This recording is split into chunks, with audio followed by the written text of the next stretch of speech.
Hello everyone, welcome to episode 2 of What If Deku Was Superman.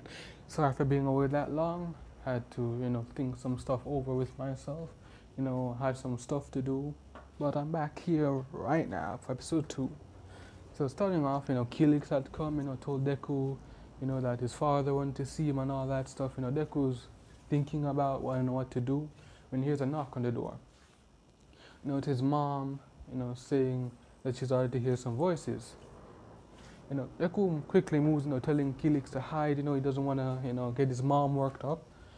And though kind of reluctantly, Kilix does, basically turning himself invisible as Deku closes the door. The window, and opens the door, letting his mom in. She says, she heard some strange noises, and he said, it's nothing, it's just a game. Just a game, basically. And she kind of looks at him suspiciously, but he wouldn't normally lie to her, so she just basically agrees, and tells him good night, kissing him on the head, though giving him this kind of suspicious and weary look, and walking away. Deku uses his abilities, to make sure that he's out of earshot and in her room as he hears her door lock. Deku sighs and tells him that he can come out now. Kilix turns himself visible basically, and Deku just says, okay, can you please keep it down? I don't want my mom fighting about this. And why? Because you're an alien, and kids ask why, because you're an alien robot. Because you're an alien robot telling me that my father is alive. No, not even alive. Possibly. And if I mentioned this, he probably said that an AI was located. Wait, where is he located? In Antarctica. In Antarctica. Do you realize what you're saying to me right now? And Kilix, just looking at Deku, and Deku just looks at him like, and starts thinking it over. Finally getting to know who he is, where he came from, and probably see his father. Deku agrees. But how long will it take? It will only take a moment. And Deku wonder what they mean, as Kilix basically just latches onto Deku's head, and then basically there's this bright light, and then they just disappear, reappearing in the Fortress of Solitude. This massive crystalline structure. And Deku, looks around and starts asking where they are and why is it where they are, and they're saying they are currently currently within the Antarctic, within the fortress. I don't remember the material it's made out of. Probably just some kind of alien crystal. Yeah, just that. And this person just starts explaining all this information about it as he's basically guiding him through it until they reach a larger room. Deku enters. Deku enters and says that he'll be with you in a moment. As the door closes, Deku starts looking around. The room is basically practically made of silver, the same stuff that was used in Superman, Man of Steel. So he starts feeling the walls, suddenly he just hears a voice behind him. Hello, my son. And Deku basically just turns around and he looks at him. And he's kind of underwhelmed. So you're my dad? And he says, yes, and no. What do you mean, yes and no?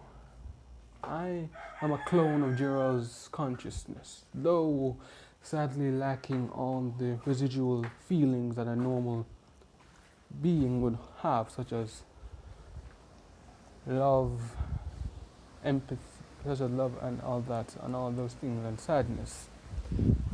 So you're basically not him? I am him, yet I am not him. So that doesn't make things more weird. So Kilix, the robot, said that he summoned me here, and he said that I'm from another world. When explaining that, Jor-El nods and basically waves his hands. And just imagine the scene from Man of Steel where he basically starts explaining all these things about the universe, starts explaining all these things about them. About Krypton, how it was destroyed, the Civil War, his death and what causes destruction, and that he is here and that he will teach him how to use his powers. And Deku tries to understand what he means. And he says, compared to everything on this world, including your All Might, you are far more powerful than you know. You have only just begun to understand the modicum of unfathomable ability that you possess, and I will help you to unlock them all. And Deku says, well, they're going to help train me for, if I remember correctly, the next 10 months. I will be helping to educate you in how to use your abilities, and helping to unlock a few of them that you haven't quite unlocked yet. Though first, you'll have to deal with your combat abilities. They can say, what do you mean? Well, I can't have, in a battle, I can't have you just simply throwing your fists like a random brawler. You need to learn how to fight, how to properly fight in the Kryptonian way, not these earth martial arts or kickboxing. Deku nods and he says, and the door, and Joel waves his hands, opening the door and starts guiding Deku to another room. And he says, and as he snaps it, and as he presses a button, red lights come on and says, these lights hold similar radiation to a red sun, that which will dampen your powers to that of a normal person. It is in this room that you will train, and in this facility that you will hope to hone your powers. So for the next 10 months, you will be training. Good luck. And now we get time skip. So for the last 10 months, Deku has been training to unlock his powers, pushing his super strength, speed, reaction time, and heightened senses to the limits, and learning martial arts and that stuff. So he's basically super prepared for battle now, like super ready for that stuff. If Zod comes around, Deku's gonna have hands. He isn't just gonna be throwing fists, he's gonna have actual hands. So now, it's basically the time for the entrance exam. Deku thanks his mom. Deku's basically leaving his home, and his mom's making sure that he has everything. He gives her a hug, a kiss on the forehead, and he leaves. She's basically been suspicious, about where Deku is going, but because of his his Kryptonian, biology, he basically doesn't show that much fatigue, and any bruises he gets during training quickly heal when he gets access to the red sun. So, she's kind of suspicious on what he's doing, but she can't really, as any proof of he's doing anything. So now, Deku leaves. He was walking down the street, getting himself he's walking his way to UA, walk up to the entrance, and he's just amazed at how big and amazing UA looks. So now he's entering, he's walking up the stairs, a big smile on his face, and then he trips. He considers, as he's about to raise his hands to stop himself, as he's about to raise his hands to catch himself, he just suddenly stops. He's not using any of his abilities, so he just turns around and sees this girl whose hand's on his shoulder.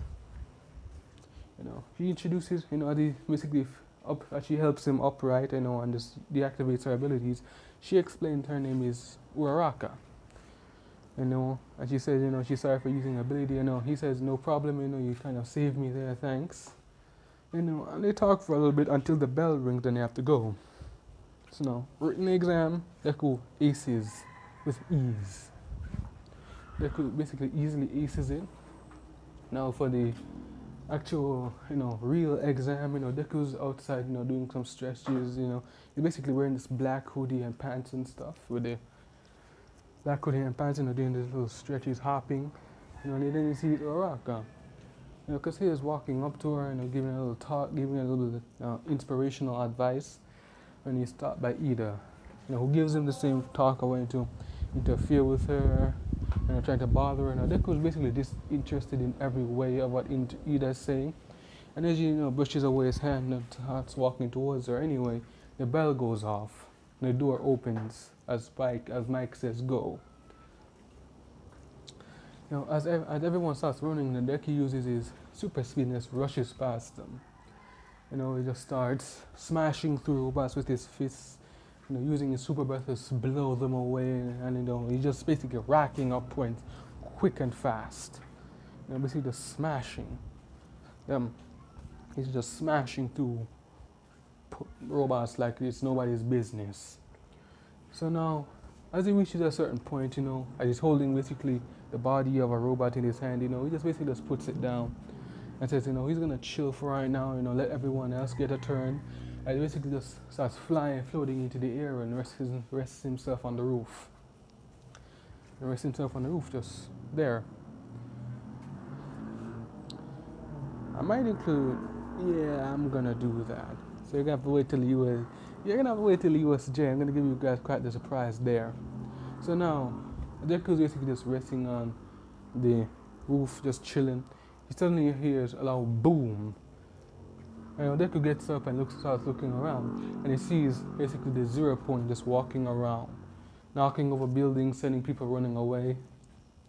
Deku notices that nobody's getting hurt by this right now, so he basically leaves it be until he hears a scream. He hears Uraraka begging for help. Without a single moment's hesitation, Deku jumps off the building and starts flying towards the robot. As he sees his foot's about to go down, Deku moves there quickly, basically stopping his boot from coming down. Uraraka's looking up at him. He gives her this smile and winks at her before pushing the robot's foot up, knocking it down. And as it's tumbling over, Deku flies up into the air and comes back down, slamming into its chest, smashing it into the ground. And then leaving this massive, crater in his chest that he basically deactivates. He quickly gets Uraraka out of there before any damage could be done to her, and lifting her up in the normal Superman style before setting her down. She's crazy blushing at this point, because Deku basically had that Superman aura around him. He was holding her, he had the light around him and everything, and she's basically in awe of him. And he puts her down. Recovery girl comes up, says that she's got this handled. And he says, that he's willing to, sacrifice some of his points, to make sure that she gets in. No, he doesn't do that yet. He thanks and walks away and goes to the office and says, he's willing to sacrifice, some of his points to make sure that she gets in and that stuff. But the teachers don't worry about it and just smile, saying that everything will be okay. That, everything about her will be taken care of. You have no worry. You don't have to worry about it. Deku smiles and walks out. This prideful, this happy look on his face, because he basically knows that he got in, because he's basically that self-confident. He's walking back home. He takes the train, walks back home. And his mom is there, and he basically says, "Mom." Basically says, that he got in. They hug. She asks him how it went. He says, "It was quite easy. I know I got in." She hugs him, and she hugs him, and he goes to his room, and basically activates this device that shows Jor-El on it. And Jor-El also asks him how it went, and he says the same thing. That everything went well. The test was quite easier than he expected, but he got in as expected. Jor-El smiles. Jor-El does this little smile, and Deku turns off the device. As he lays on his bed, thinking about what happens, his mind goes back to Uraraka for a little bit. He kind of blushes at this fact, but eventually just tunes out of his head as his mom calls him, to sit down at the table to get ready to eat. This is where I'm ending it today. Sorry for taking a lot long to come back, might redo some episodes, but other than that, hope you're all doing well. Hope everything's going well for you guys, hope you're all doing well, and I will catch you all tomorrow or next week. So yeah, peace.